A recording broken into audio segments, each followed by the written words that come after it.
한국의 장외 주식 시장, 흔히들 KOTC라고 부르죠. 이 시장이 지금 엄청난 변화를 겪고 있습니다. 예전에는 뭐랄까 규칙도 없고 좀 혼란스러운 서부 시대 같다는 말까지 들었는데 이제는 완전히 새로운 판으로 바뀌고 있거든요.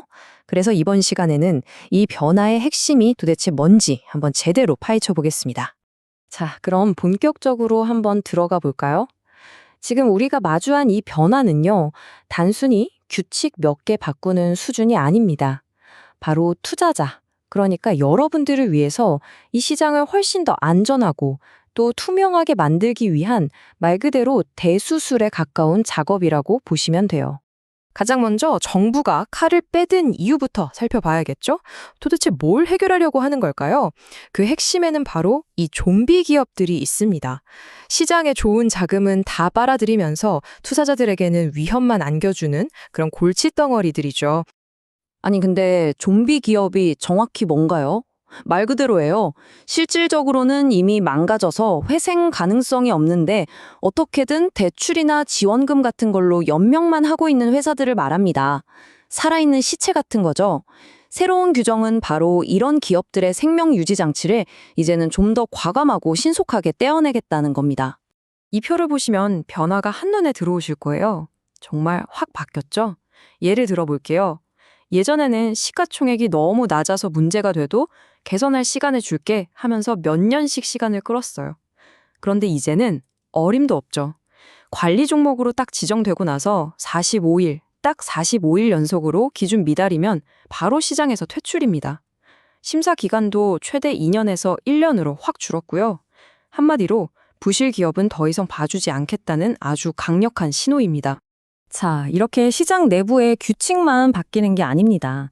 이 규제 변화가 경제 전반의 흐름과 맞물리면서 또 다른 변수들을 만들어내고 있거든요. 어떤 건 악재가 될 수도 있고 또 어떤 건 엄청난 기회가 될 수도 있겠죠. 한번 살펴볼까요? 먼저 좀 우려되는 부분부터 짚어보죠. 바로 새로운 노동법 그리고 최저임금 인상 문제입니다. 시간당 1,320원. 이게 특히 제조업이나 건설업 같은 스타트업들에게는 상당한 부담이 될 수 있어요. 인건비가 올라가니까요. 투자자 입장에서는 이런 점들이 새로운 리스크가 될 수 있다는 걸 염두에 두어야 합니다. 하지만 반대로 이런 변화가 새로운 기회를 만들기도 합니다. 바로 기후정책인데요. 요즘 폭염이나 열대야경보 정말 자주 울리잖아요. 이게 다 새로운 시장을 열어주고 있는 거예요.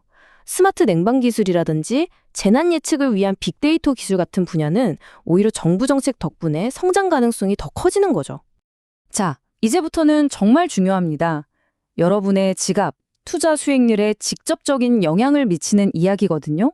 바로 세금 혜택과 새로 도입되는 투자 도구들입니다. 정부가 해외로 나간 돈을 다시 국내 시장으로 끌어들이기 위해서 아주 파격적인 당근을 내놓습니다.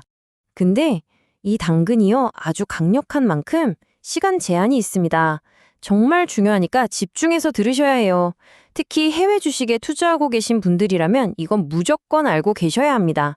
바로 이겁니다. 100%. 이게 무슨 숫자냐? 만약 여러분이 해외 주식으로 번 돈을 올해 1분기, 그러니까 3월 말까지죠. 그때까지 국내 RI안이라는 특별 계좌로 옮기면요. 원래 내야 했던 22%의 양도소득세를 전액 100% 면제해 준다는 겁니다. 정말 엄청난 혜택이죠. 기한이 얼마 안 남았어요. 물론 좋은 소식만 있는 건 아닙니다. KOTC에서 주식을 거래할 때 내는 증권거래세가 기존 0.15%에서 0.2%로 조금 올랐습니다. 아주 큰 차이는 아니지만 우리가 거래 비용을 계산할 때는 다명히 고려해야 할 부분이죠. 그 외에도 여러 가지 투자 유인책이 더 있습니다. 배당을 많이 주는 기업에 투자하면 배당 소득세를 깎아주고요. 그리고 정말 중요한 거 바로 이 BDC, 기업성장 집합투자기구라는 게 3월 17일에 새로 나옵니다. 이게 뭐냐면 우리가 직접 비상장 기업을 하나하나 분석하기 어렵잖아요. 이걸 펀드처럼 만들어서 유망한 벤처기업 여러 곳에 한 번에 투자할 수 있게 해주는 새로운 상품입니다. 굉장히 편리하겠죠? 자, 그럼 이론적인 이야기는 이쯤 하고요.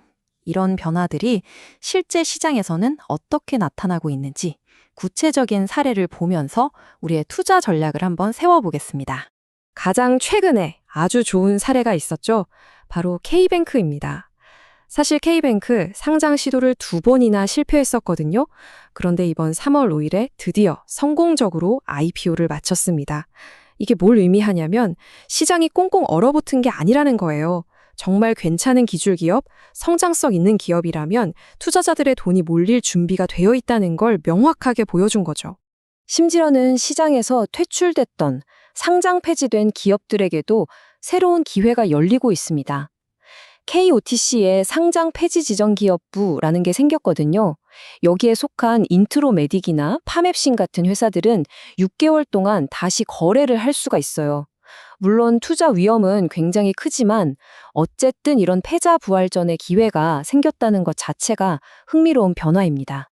자, 그럼 이 모든 내용을 바탕으로 우리가 지금 당장 해야 할 일, 핵심 전략 3가지를 정리해 보겠습니다. 첫째, 지금 바로 행동하세요. 1분기 마감 전에 IIA 계좌 꼭 확인해서 100% 세금 면제 혜택 놓치지 마시고요. 둘째, 옥석을 가려야 합니다. 그냥 소문만 무성한 회사가 아니라 재무 상태가 탄탄하고 진짜 돈을 벌고 있는 기술 기업에 집중해야 합니다. 셋째, 분선 투자하세요. 3월 17일부터 나오는 BDC를 적극 활용해서 한두 종목에 몰빵하는 위험을 줄이고 유망한 벤처 시장 전체에 넓게 투자하는 지혜가 필요합니다. 자, 이제 모든 게 바뀌었습니다. 과거에 무법지대 같던 시장은 정리됐고 새로운 규칙과 기회가 우리 앞에 놓여 있습니다. 시장은 더 안전해졌지만 그만큼 더 똑똑한 투자자만이 살아남을 수 있게 됐죠. 이 새로운 판에서 여러분은 어디에서 다음 대박 종목을 찾아내시겠습니까?